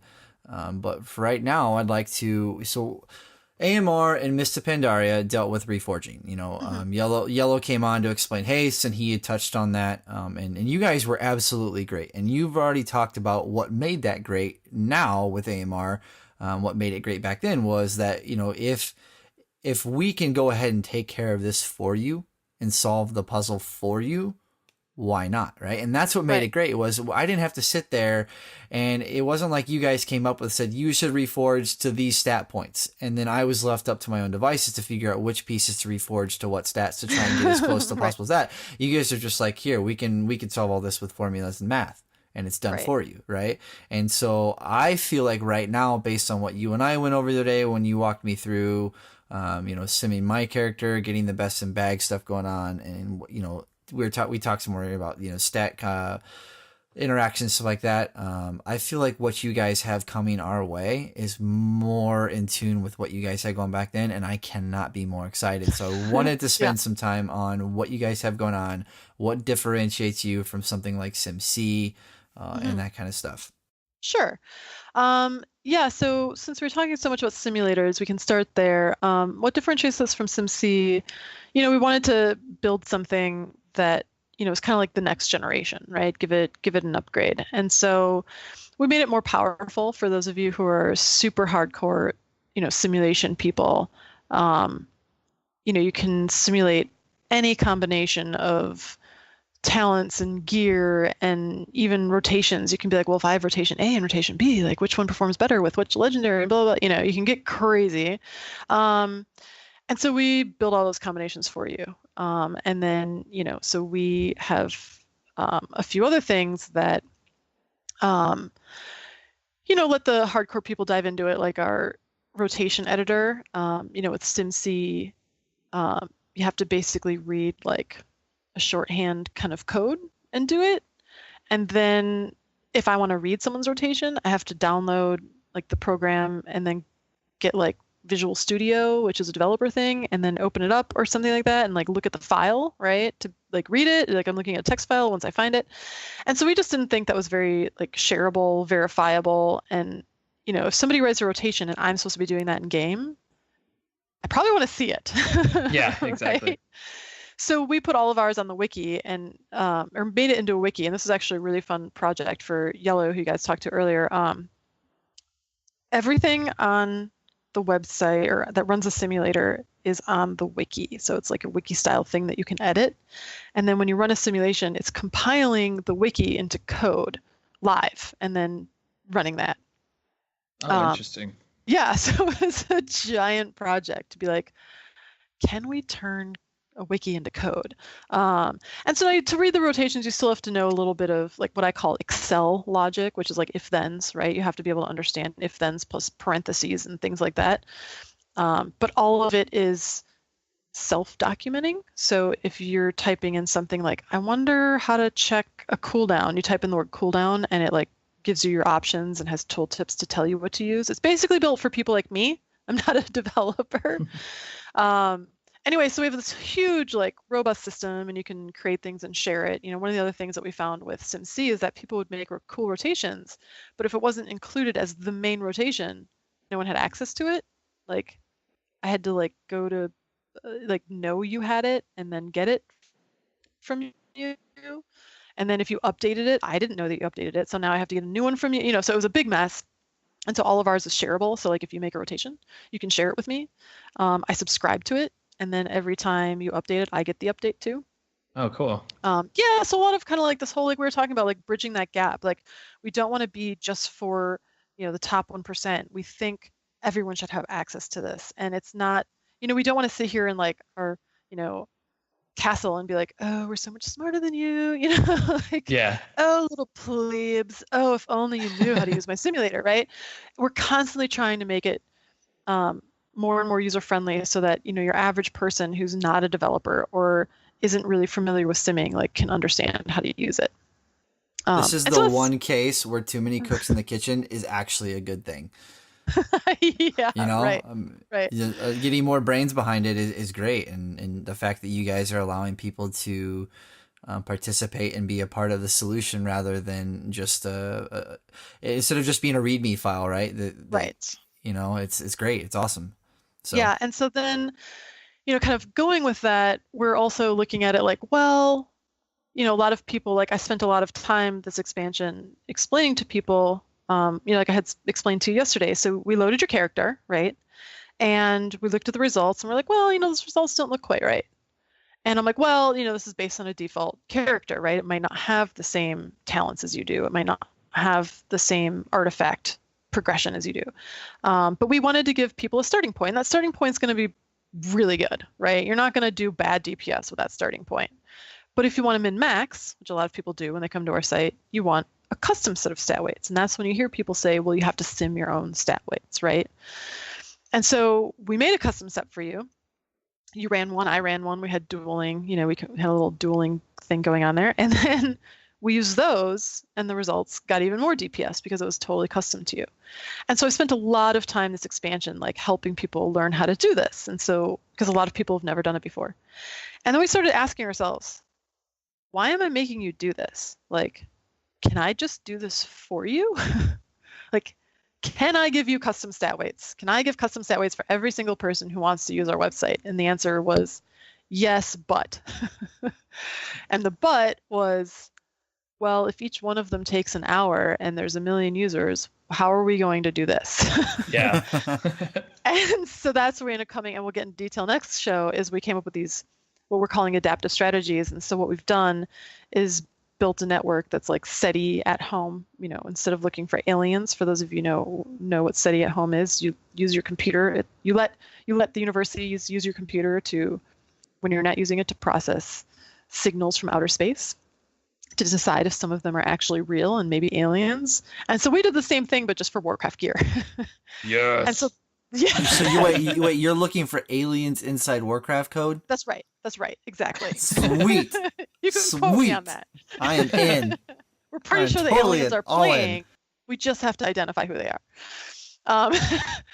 Yeah, and so soon, hopefully by the time this airs, we have at least all the DPS done. We're working on the tanks and healers. And you will never have to run custom stat weights again. Like, as your talents change, as your gear changes, anything, we'll already have it for you, like already pre-populated. And so that's kind of how we approach things. We're like, why am I making you do this? Like, can I do it for you? And so that powers our the favorite feature people have on us, which happens. So it happens to be a premium feature. The simulator, all the stuff we've been talking about, is totally free. You never pay us a dime. You get to do as many simulations as you want, as often as you want, as fast as you want, with no queue, totally free. Best in Bags is one of our premium features for $12, and people love it. And that's where we do like a lot of the really like big gear recommendations. So we take all of the gear that you own, from your bags, from your bank that you have equipped, and we look through it. And so if you have just 3 pieces per slot, which seems pretty low, right? Like, most of us have more than 3 items per slot. But if you just have 3, that's 5 million combinations of gear. Oh, dang. Right? Mm-hmm. Yeah. We were talking about stats earlier. Like, I had to run this past people. Like, did I do this number combination thing wrong? Because this seems excessive. And so, let's say you do 1,000 iterations, right? Because we're talking about you have to, run all these iterations of each gear. And let's say you can run 1,000 iterations in a second, which most, SimC and AskMrRobot can both do it in about a second. They're both fast. That would take 5 million seconds, which happens to be longer than a month. It's almost 2 months. So if you wanted to sim every single combo of gear, it's going to take you 2 months. And by then you have new gear, so it's pointless. Or you just have to throw a lot of computers at it. Yeah, that's true. Like, literally pick up your computer and throw it at it. Right. Yes. So what Best in Bags does is it has all this simulation data, and then we have an algorithm that goes through every combination and picks either the best set of gear or a set that's very, very, very close. So you might get a set of gear that's 1% worse than the very best one that you could have found if you simmed all of them, right? And you might get the best one. We're just not going to know unless you sim every single one. And so the idea there is, if you're willing to give or take 1%, maybe even 2% of a DPS in order to get an answer now, like in a second, Best in Bags is for you. And if you want to, you can sim less combinations, but then you have to hope you pick the best ones. And you can't, some people are just really good at being like, well, I'm going to test this, or maybe, you do that and it takes a few hours or a day. Knock yourself out. We let you do that too. And so we're trying to provide tools for everybody. And I don't know about you, but I'm one of the people who's like, just give me an answer now. Yeah. Well, I think I used to be, but now after all this, I may actually try to do better. Because if it's like a 1 or 2% upgrade, I just like, I'm comfortable with this gear I have on. I'm not going to go sim it. And the fun thing too is you can sim it. Like we give you the tool to be like, all right, let's see how good this does. And maybe you have a couple of guesses. Because like once you get a starting point, like maybe you have a couple other guesses and you're like, oh wow, it's equal. Or my guess is, 0.01% higher. Cool, I'm gonna take it. Yeah, right. Sure. Knock yourself out, right? Yeah, I guess this makes it easy to min max, right? Right. Yeah. And so we try to provide like these tools like for everybody, like everyone on the spectrum, that it's like you want to get more hardcore and spend more time into it because some people love that, right? Yeah, Some that's true. Cool. I'm not going to tell you shouldn't. And then people are like, please don't make me sim. Please don't make me sim. You know what? You don't have to. We've got you covered. Yeah. And so the other thing that we've done, really improved on, and it's taken this entire expansion to really nail them down because nobody's really done it before, is we've supported tanks and healers in simulation. And so tanks were kind of loosely supported in SimC, and the way it was done is you could never die, you had infinite health, and it was basically looking for spikes of damage. And so a super smart guy, Thek, came up with TMI. You might have heard TMI thrown around for tanks. And that was basically like how spiky is your health, and then trying to smooth that out. And so that was the goal there. And so that's basically what SimC supported, was a system to make that work. And so what we've done is like so you have a real boss fight. So you have a tank who's doing tank swaps, who's taking real damage from a boss, who has a real team of healers, which you can script to say, oh, if your health drops below 50%, start using big heals. If it's at 90%, use HOTS, right? So we have the whole system built, and I think tanks are on their third iteration of like, cool things that we've had to add. And so we're able to use, that for tanks. And then we started finding out that people were like, well, I don't really like what you recommend because I'm already tanky enough. Like, I don't need to be more tanky. And so we're like, you know what? You're right. Once you hit that threshold of tankiness, or the stuff is on farm, you want to start getting more and more DPS. And so this last iteration, we added what we call the blender. And it's basically letting you, the player, like set anywhere from like really tanky to really like full on DPS and anywhere in between. And so we already know with the simulation data where you'll be on the spectrum. And so we're letting you say, give up this much tankiness for this much DPS, knock yourself out. Okay, so that would be like replacing trinkets for DPS trinkets or something like that. Right, and even stats. So even stats. Okay. Yep. Yeah, so let's say like versatility is like the best. I have no idea. There's probably people who hate versatility, and I'm totally talking wrong. Is the best stat for tankiness. And then haste, because we all love haste, is the best for DPS. We'll start taking away some versatility until like we're basically looking for your death chance. So if you say, give me as much DPS until I have a 10% chance to die.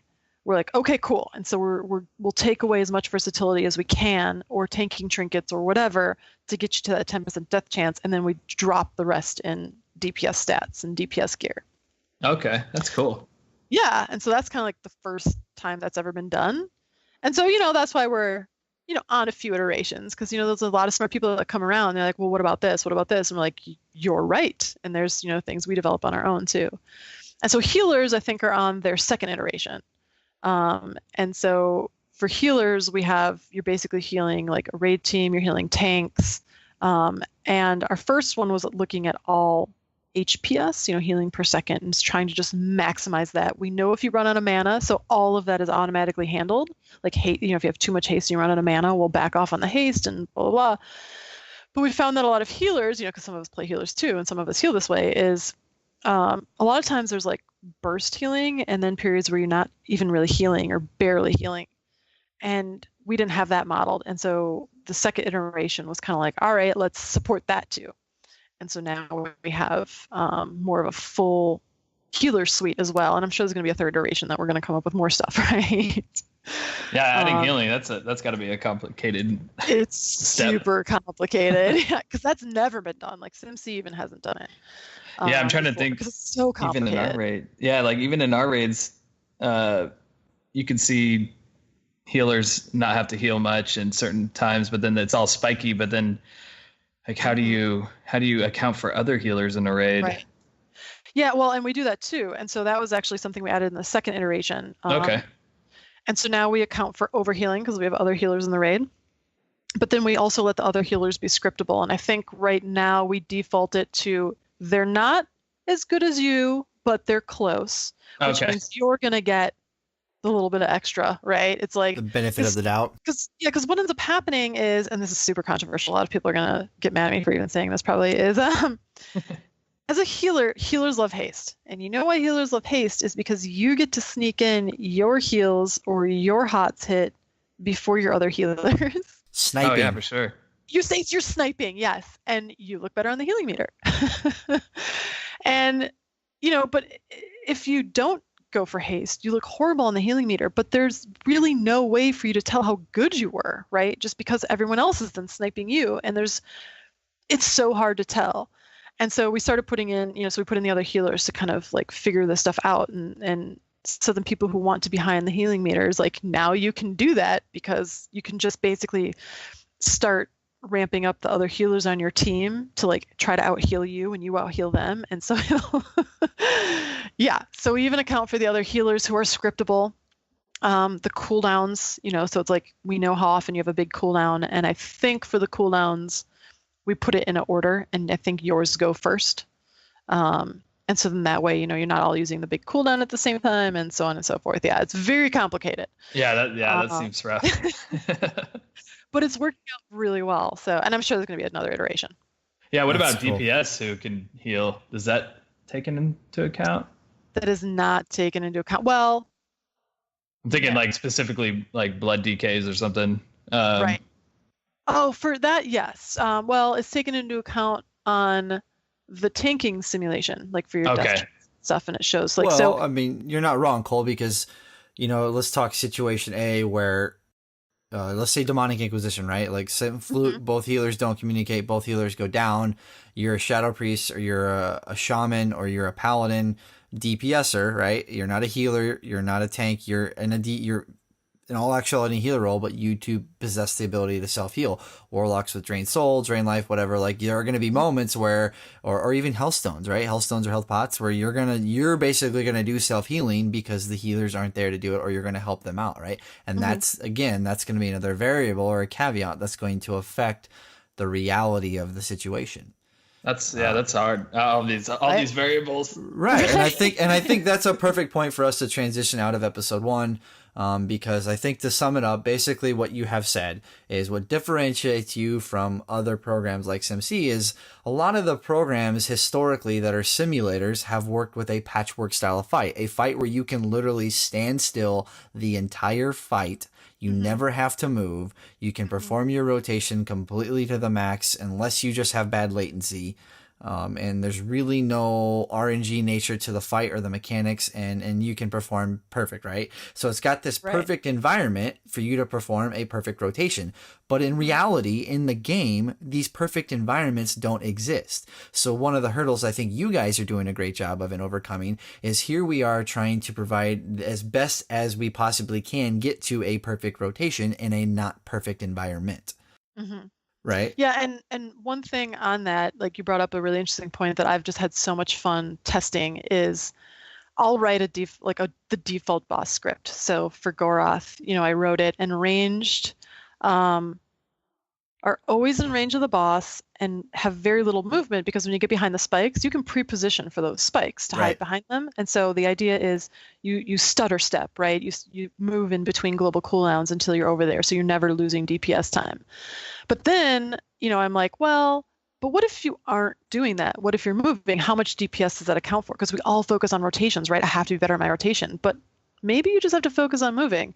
So I'll make a script that says, no, you know what? You're moving for 3 seconds, right? You're just like, oh no, I forgot and I'm running, which as a healer, like whenever I play my healer, like that happens to me a lot. Tunnel vision. I'm like, oh my God, I have to run. Right.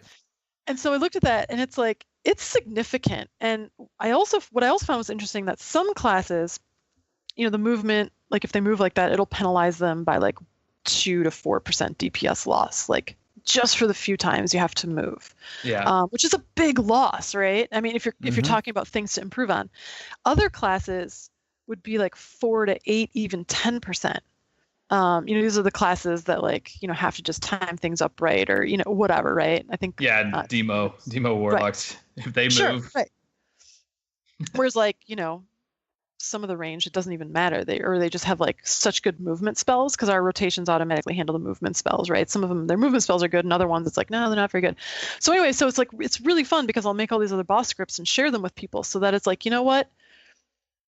It's okay if you're never one of these people who's going to stutter step and you move for 1 or 2 seconds. Like, that's fine if you and your team are like, that's how we play, we're casual. And I have a cat on my keyboard and it's just, I have a hard time stutter stepping, right? Yeah. But then you want to gear that way, right? You want to gear assuming you're going to have the extra runtime. And so you're right, like all these, we talk about, we're trying to make it a reality and we're not judging you on how you play. If you run a little bit more, that's fine. I do it too. Yeah, I always have to catch myself as well because I'm one of those players that gets really hyper and I move a lot. So I think that's why I like Demon Hunter. So I'm just like always moving. But I always have to try to teach myself, just stay still. You don't need to move unless there's a mechanic. Right. At least with melee, you can move and not get penalized. Yeah, that's true. But that's a good point. Like, I guess the Sims also take into account when there's a mechanic that melee have to move away from the boss? Yes. Yeah. Okay. And so Croesus is actually, or sorry, not Croesus, Goroth was actually a really good example where I learned a lot by going through logs. So with Goroth, I'm like, well, it was like I said you had to run for 3 seconds to hide behind the pillar and then 3 seconds back. And if you have like something where you can leap in, like the system automatically handles that, right? Okay. But so these players would be out of range for 3 to 6 seconds. And I'm like, why, when I'm comparing to some of these top players, like it's not uncommon for them to weigh out DPS as simulator. So I started like digging through like everything. Thank you, Warcraft Logs, for your query tools. I'm the biggest user. And I found that, there's a lot of these teams who are, two things are happening. Either they're positioning the boss right by the pillars, and so the melee are not losing DPS time because they're not. That'd be nice. Let's tell our tank. Yeah, and that's another thing, bridging this gap, right? Like people should know about this. Yeah, right. I mean, like now that you've said it, it makes sense, and our tanks don't do that. Right, and same with ours. And we have good tanks, and we're just like, oh, right, it makes sense, but that's not the strategy we all learned. The other thing that's happening, and this is more of like where the cheese comes in, is a couple players will just take it in the face because they'll get like help from everybody else in the raid with like buffs and whatever. Yeah. And extra healing so that they can do the DPS. So then I made a different script that says, and it's called like Melee Pro Pillar, is what I call it. That I think I said you're out of range for a second because I'm like, no one's going to get it perfect.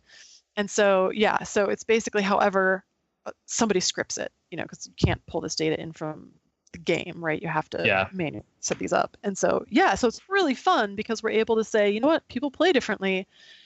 We're going to give you the options. We're not going to make you do it yourself. We're building out these boss scripts based on what people are actually doing. And then you can choose the one that works best or that mimics your team the most. So cool. Or you can just use it what if, right? You're like, well, it's the default. What if our tanks did this? Like, would my DPS go up 0.5%? Well, bugging them. Does it go up 5%? Hey, you tank this by the pillar, please. Yeah, I'm going to suggest that in the next raid. Yeah. They won't do it. They're just going to be like, you have to move behind the pillar, and we're just going to stay in this corner. Right. I don't care about your DPS. It's fine. Exactly. Well, the cool thing here is we have just given a fantastic teaser for what the entire next episode will be. We're definitely going to dive deeper into things. I have an entire list of questions that I've been writing down as these two nerds have been chatterboxing back and forth. So, but again, going back to the thing, if I could say anything about what you guys have going on is you guys are doing what I feel like to be, and I'm not saying this to take any credit away from the other resources that are currently out there like SimC or RaidBots, like those or even Pond, like those guys do great work too, and they serve a purpose and they still have a place inside of the game. Right. But I think you guys are doing a better job of really trying to represent what reality is out there for players in game, and trying to provide as best as possible advice as you can, considering that. Right. And so that's great. The fact that you take care of stuff that players would be left to their own devices if they really wanted to get a better output or a better answer rather than they normally would just by blanketly trusting the system.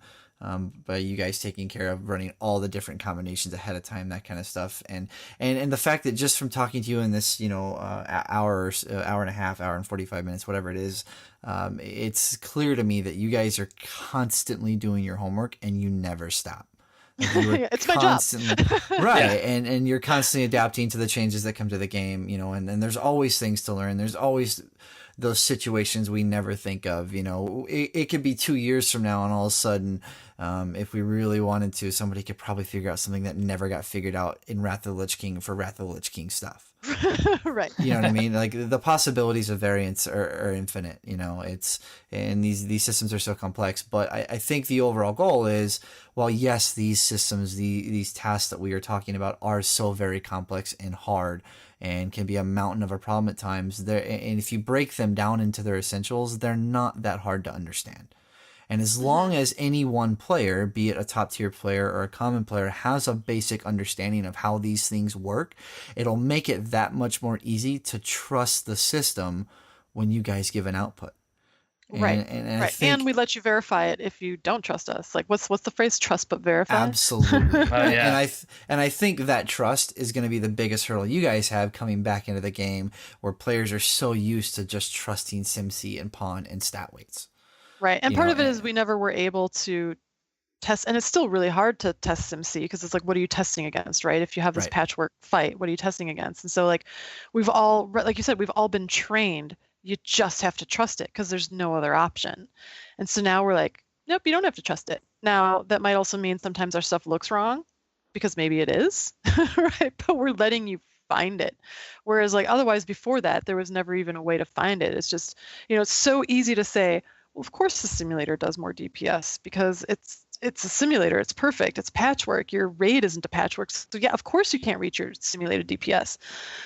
Well, that's not really fair. And then it means you don't even look for the bugs, right? And, like I've given several examples. It's like, wait, we are doing more DPS. Why? Oh, yeah. Yeah, we accidentally buffed something we weren't supposed to. Yeah, and it's good that you're taking that feedback and making the changes on the fly, it seems. So right. That's good. And that's another point that differentiates, sets you guys apart, where a lot of the people, like if I were to hop into a Discord and say, hey, I noticed this weird situation. What's going on here? Right. Yeah, right. It goes sim it or no, or you're you wrong. Simmed it wrong. Right, exactly. You right. simmed it wrong. Of course the simulator's and right. And at times that might be true. You know what I mean? And that's part of the problem too, is a lot of players who get told to go sim aren't given the necessary information they need to properly use sim. So they very well might be simming their character wrong. It's actually not trivial to sim the character correctly. And you know what? And I'm so glad that we've talked to you and we've started this whole process of this 2-part series, because I feel like we've done a good job. I hope that we've done a good job of breaking down these barriers. But I'm actually going to do something a little differently with this show before we do the next show. And I've kind of saved this little bit for the end. I am going to work my butt off tomorrow to get this show edited. And right now it is 10:45 p.m. Wednesday, August 16th, Central Standard Time. I am going to work my butt tomorrow to get the show edited and posted on Thursday, August 17th. Whoa. Because I want all of you listeners to listen to this show, and I want you to find our contact information, whether it be me, Zoops, or the show, and I want you to ask us questions. Ask us questions. Exciting. Please, guys, ask us questions. And the whole seriously, purpose... no question is too silly, too basic, too noob. Like, so Ryan, you're basically just asking my wife to ask questions. Is that what you're saying? Yes. I have had to explain over emails when somebody doesn't understand how to control copy and control paste. Like they're like, I'm hitting control and C at the exact same time, and all I see is C in the box. I'm like, all right, let's step back. Yeah. So really, nothing is too. I'll take it all. Yep. Yeah. And that's the point, because I want to harken back to what we talked to about at the beginning of the show, where we're not doing this. Like, obviously we're doing this for ourselves. We like talking nerd stuff. This is why we started the podcast. This is why you started doing the work. But another big purpose of what we do and what started me with this podcast and this whole idea of talking to the Raider.io guys last week, getting people on to do role specific episodes, was I wanted to get the people that are actually in charge of or doing the work to find these resources and bring them to the people. I wanted to get rid of the barrier, get rid of the pedestals people are set on, or these groups or sites are set on, and bring it to the players. And so guys, please listen to the show. If you have questions, ask them. Like she said, no question is dumb. Ask it. We will do our best to answer it. If we got to run a little bit of a longer episode next time answering your questions, we will. But that is the purpose of these 2 episodes, is to bridge those gaps, to answer your questions and leave you with a better understanding. Yeah, if you ask me how to change a spark plug, I have no idea. And I'm sure there's a ton of people who would laugh at me for that. But damn it, we are going to try to answer that question. But I'm an expert in simulation. It's like, we're all experts in one thing, so don't feel bad if you're like, I really don't understand any of this. Like, can you sim the wrench turning the socket out of the engine? Yeah, that I could maybe do. Like, or sim how you can screw that up. What are my stat weights light on my this? car on fire. What are the stat weights on? Do I need stir or agility for this? We'll have no fear. I have done plenty of engine work, so I will answer the engine questions if or they is it do intellect? arise. Do I need intellect? Yeah, is it intellect? Because do I even need to know where it is? God, So, we're nerds. I love yes, it. we are. There's the agility part, I guess. Yeah. That's true. Sure. So Yeah, I'm excited for the questions. This will be fun. Yeah, I wanted to save that little bit for the end. And so, yeah, I'm gonna, like I said, guys, I'm going to work my butt off tomorrow and get this show posted. Even if it goes up super late tomorrow night, it will go up tomorrow. So you guys will have at least a week, if not more, to mail in, Twitter in, whatever your questions, tweet in your questions. Twitter. Find us on Discord. I'm going to link everything in the show note, guys. So you guys have no excuses not to weigh in or ask your questions. Don't be afraid. You know what I mean? Like, a lot of people will be deterred from hopping into Discords or emailing people directly to ask questions, because we all get told no sometimes, and but that's not the purpose of the show. We're trying to get rid of those no's and get answers to you guys. So as for myself, guys, you can find me on the other show I do, which is Blizzard Umbrella, where we talk all of Blizzard's games with a good buddy of mine, Dusty Porter, and that is Blizzard Umbrella. The Twitter account is at Blizz Umbrella. You can find me personally on Twitch and Twitter at McIrish Gaming. You can find us here on the show at our email, which is the RaidersConfessional@gmail.com. There is no apostrophe on the S. Or you can find us on our Twitter account, which is at _TRC podcast. And right now I'm going to leave it to Zoop. Zoop, where can people find you? I am at AskMrRobot on Twitter. And we're on Facebook. It's like Facebook/AskMrRobot. I don't check Facebook that often. I'm a terrible social media person sometimes. And you can also reach me at feedback@askmrrobot.com. That goes right to me. And then we have our Discord that you can put in the show notes too, right? Because we have an Ask Mr. Robot Discord.